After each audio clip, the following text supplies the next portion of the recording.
Curtis came out last weekend on Saturday, 93-94, had a 4-pitch mix going. Really excited about him. It also kind of shows us where we're at, where we have to get to. I know he was going to possibly be a weekend arm for A&M this year, but that was their midweek arm last year. So that's a 93-94 mile an hour 4-pitch mix weekend arm. So we're excited about him. He'll probably we're going to start prepping him to go every Saturday. So hopefully he continues good health and he'll be ready to go. Same thing with Dunn? Yeah, Dunn, you know, had a little procedure, minor, over the fall, so he only had 3 outings, but he's actually throwing a bullpen today. He's going to get a late start. He won't throw this weekend, but he'll throw his first inning next weekend. So he'll be a little shortened during the season. We'll have about 3 innings, but, you know, fortunate we have another transfer in Owen Stevenson, who came out and was 95 last weekend, you know, 94, 95, and he'll kind of piggyback in the beginning of the year, and then we'll kind of make a decision where Owen fits after that. What do you think is the biggest difference amongst this team this year compared to last year? What excites you the most, do you think? We're older, we're veteran, and it's veteran experience. I think last year we went into the portal late. You know, guys like Tully and Luckham, who did well for us. I mean, they gave us what we needed to. I think this year the guys that we have experienced success in the previous schools that they've been at. We also have a lot of depth, and you know, the culture's been kind of established by Coach Bloomquist, and those guys are doing a great job of pushing each other. You know, the bullpen, just the feel of all the bullpens and those guys in there have been great. They push each other. They do a good job. They're doing a good job with the young guys. I don't want to disregard our young guys. They you know, they're just not there yet, but they're going to pitch some significant innings. And shoot, when it comes to our team, I'm sure Willie shared this with you guys. We have a chance to have a freshman at short and a freshman at third. So you know, I think we have a good mix of older, veteran guys that have done it, and some young guys that could build in the future. Coach, pitching last year was a struggle amongst the Pac-12 and so many different arms, both in the bullpen and in the starting rotation. You know, how do you kind of combat trying to fix those numbers with so many different people? We have a lot of them. We have 20 this year. And again, the experience is the biggest help. You know, we're hoping that Ross Dunn could kind of anchor the staff, and obviously he's a proven arm. He went out and pitched in Team USA, won a gold medal, put himself on the map. If we could get Christian, keep him healthy, and do what he did last Saturday on a consistent basis, then I feel really good about our 1-2. You know, and I kind of mentioned Owen earlier, and he's going to piggyback Dunn. Once they get lengthened out, if we could put him on a Sunday, and we got other guys, Jonah Giblin has a chance to go on Sundays. You know, if Timmy Manning from Florida has done a really good job. So I think this year we have more options. Last year we had the same guys kind of running out there as much as we can.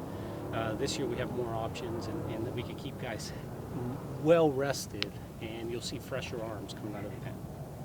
Sam, do you believe the flexibility with that was something that was non-existent last year? Obviously, a lot of injuries and there was a lot of different pre-existing factors, but do you feel like you have the flexibility to kind of throw different guys out there for spot starts if need be, or get a guy some more innings on one day because you have so much more depth?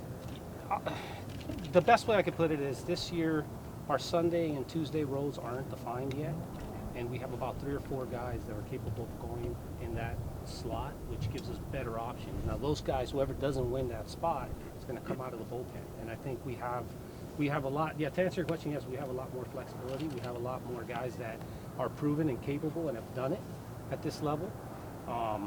You know, again, not to keep going on Owen Stevenson, but Owen pitched here against us on a Friday night, so he was the Friday night starter for an opposing team against us and pitched well. You know, he left the game in the 5th inning, and we were down 2-1. We ended up coming back and winning that game. But now we're talking about him being kind of a hybrid guy. Where does he fit? Is he going to be a Sunday guy? Is he going to come out of the pen on Fridays? Is he going to be a Tuesday guy? So when you have that type of flexibility, it makes you feel better than you know, this time last year when we were out. And outside of the guys you already mentioned, is there any, especially some of the younger guys who have impressed you so far, who would those guys be? Yeah, Ryan Hanks, a kid we got from Texas. He's kind of fearless, kind of goes out there. I think he's going to have a chance to be a good bullpen arm and eventually have a closing career here. You know, Austin Humphreys, local kid, left-handed arm. He has a chance to be special. He's coming off of Tommy John, so we got to bring him by a little slower. But his arm, he'll throw tomorrow. He'll have a chance to throw tomorrow. Josh Hansel's done a complete 180 from last year. You know, I think for Josh, experience was the big thing. Getting him out of Arizona, getting him to go pitch a full season in the summer in Alaska, coming back. We threw him against Vanderbilt. We threw him against GCU. People in the stands, kind of made it feel like a game-like environment, and he seems to have matured and he's throwing the ball really well. So hopefully, you know, we'll see when the lights turn on for him, but he's where he should be right now. You guys talked a lot last year about not really having a path to the ninth inning every night. How are the bullpen roles shaping up? Have any guys solidified roles out there? Yeah, I mean, we do. We've got a couple roles still up in the air, so I don't want to, you know, kind of just tell you that it's 100% happening. But, you know, we still have Brock and Bod, who were productive for us, our two productive arms last year, and they're going to play a big role. Obviously, those two guys could go every day for us. We're hoping that we could, you know, we're going to use Bod the way we use him. He's kind of puts out the fire. And, you know, Brock will be a back-end guy as well. He's competing for a closing role with a couple other guys. The good thing about that is we won't have to extend Bod as much. We won't have to go, hey, finish an inning and then go one or two more. I think we could get to the next guy, keep him fresh, and do the same thing the next day. So there's definitely an outline path to get to it. Once we establish who our closer will be, we'll kind of, you know, whoever it's not, whether it's Brock, Peary, or Nolan Lebanoff, who we got, those guys will be a 7th, 8th inning bridge. Coach, with Christian, it sounds like it's full speed ahead. Did you expect him to be this far along, you know, ahead of the season with the kind of injury that he was dealing with? Yeah, when we recruited him, when he went in the transfer portal, we kind of outlined everything, and we kind of outlined for his first weekend to be a 5-inning start. And tomorrow he's going 2 innings. Next week he'll go 3. The weekend before season starts he'll go 4, and hopefully, you know, barring no setbacks, that's where he's at. The timeline's perfect. He'll be at a 5 innings starting on Saturday, and you know, I'm pleased where he's at. We took it slow, but we got him where he needs to be. And a lot of names have been thrown out, but Tyler Meyer hasn't been one of them yet. He started for you guys quite a bit last year. Where is he at in this picture? Tyler had surgery. Tyler had labrum surgery, so that happened this past weekend. That's why he hasn't been out there. So, you know, we wish him a good recovery, and we'll have him back next year. But he won't be available this year. So. Coach, can you speak a little bit more on Brock Peary and what he did, you know, in the bullpen, a struggling bullpen last year, and kind of solidified himself as the guy to go in the 9th inning? Yeah, Brock is the Sun Devil. You know, Dad played here. His name Brock after Brock, the coach, and obviously the number 33. So he's a big Sun Devil. He'll do whatever we ask him to do. You know, he's obviously going to get a chance to be our closer again because of what he did last year with 10 saves. But the special thing about Brock is when we brought him in the office, he says he doesn't care what he does. He just wants to pitch and help us win. So if you talk about a guy that really wants to win and help this club and do whatever it takes to win, that's Brock. And he'll get a chance to be a back-end guy again. He's done a good job of making sure he works hard and added some arsenals, you know, to help him get left-handers out. And if he continues to do that on both sides, he's really tough to righties. He could definitely be a back-end guy, closer for us again. The attitude that you're talking about with Brock, is that something that's sort of shared among a lot of the newcomers? Is that sort of what drew you guys to bring in some of these, you know, new arms? Yeah, I'm surprised and happily surprised of how well they gelled so fast. I think sometimes when you bring in so many new guys, it takes a little bit of time, but they've all bought into the culture. They've done a good job. They root for each other, which is a good thing.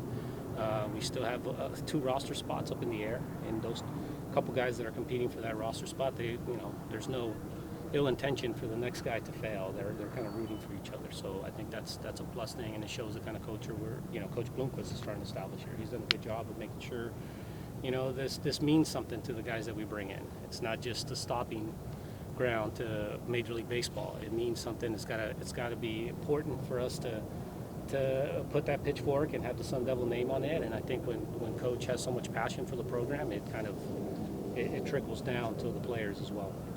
Coach, we saw Ethan last year and Blake were often, you know, used in two-way situations.